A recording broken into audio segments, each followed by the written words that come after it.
جب لائٹ جاتی ہے کوئی پتہ نہیں ہوتا کہ اس نے کب آنا ہے واپس. جب آپ کے وہ جو لوگ جو بل پے کر رہے ہوتے ہیں انہوں نے کہا کہ 95%، لیکن میں کہتی ہوں دنیا کا قانون ہے اگر 5% بھی پے کر رہے ہیں تو ان 95% کی وجہ سے ان کے ٹرانسفارمر کیوں ریموو کر دیے جاتے ہیں؟ ہر ایک دن بعد بتایا جاتا ہے کہ آپ کی ایل ٹیز خراب ہو گئی ہیں، اب آپ کے جو یونٹس ہیں وہ پورے نہیں آئیں گے. سر جب یونٹ پورے نہیں ہوتے تو یہ مہنگائی کا دور ہے، ہر کوئی چاہتا ہے کچھ کھائیں کچھ بچا کے رکھیں. ہر غریب امیر کے گھر میں فریج ہوتا ہے جس میں وہ کچھ نہ کچھ اپنے لیے بچا کے رکھ رہا ہوتا ہے، لیکن وابڈا کی جو حد دھرمی ہے اس کی وجہ سے فریج میں رکھی ہوئی ہر چیز خراب ہو چکی ہوتی ہے.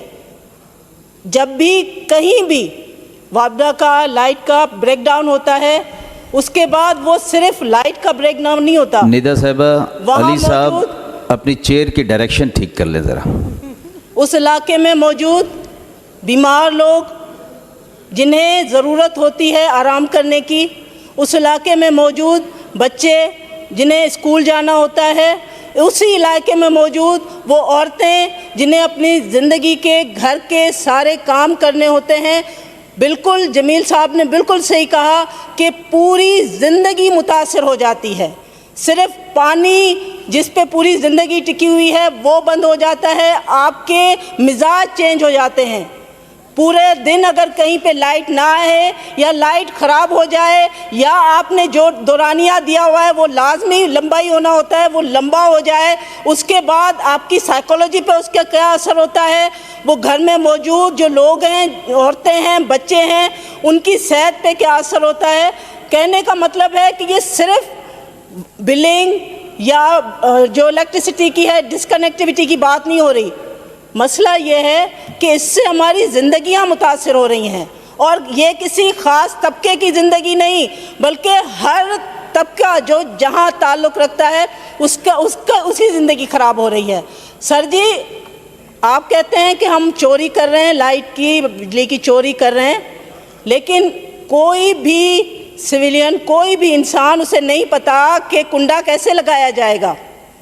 یہ کام کوئی بھی گھر میں بیٹھی ہوئی عورت، کوئی بوڑھا یا کوئی گھر کا فرد نہیں کر رہا ہوتا. یہ آپ ہی کے لوگ ہیں، یہ آپ ہی کے لوگ ہیں جو 2000 سے لے کر 5000 لے کر یہ کنیکشن دے رہے ہیں.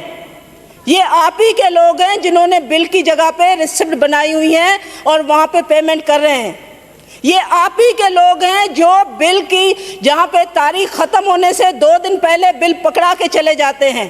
یہ آپ ہی کے لوگ ہیں جو پھر بل کو کریکٹ کرنے کی صورت میں اور اسے خراب کرتے کرتے جو بل پے کرنا چاہیں اسے بھی نہیں کرنے دیتے.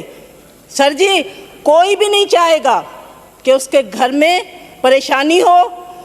ہر کوئی جیسے ہماری ہیر بہن نے کہا باقی ٹیکس پاکستان کی عوام دے رہی ہے، سندھ کے لوگ دے رہے ہیں، کوئی چور نہیں ہے. آپ ہمیں جان بوجھ کر چور بنا رہے ہیں اور پھر آپ کہتے ہیں کہ آپ چور ہیں. میں صرف یہ کہوں گی کہ اگلے سال پھر ہم یہ رسم نہ دہرا رہے ہوں کہ ہم پھر ریزولوشن پاس کر رہے ہوں، ہم پھر سے تقریریں کر رہے ہوں اور یہ پھر پتہ نہیں کہاں چلے جائیں گے ریزولوشن. ایسا نہیں ہونا چاہیے.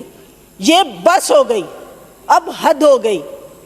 یہ آخری ریزولوشن ہونا چاہیے، اس کے بعد اس پہ ایکشن لینا چاہیے. اگر پاکستان کا کوئی ادارہ اس مقدس ہال کی بات نہیں مانتا تو اس پہ ایکشن لینا لازم بنتا ہے، اس پہ ایکشن لینا ضروری ہو گیا ہے کانسٹیٹیوشن کی بنیاد پہ، جو کسی ادارے کو کسی بھی تعمیر کو ماننے کے لیے تیار نہیں. بہت شکریہ.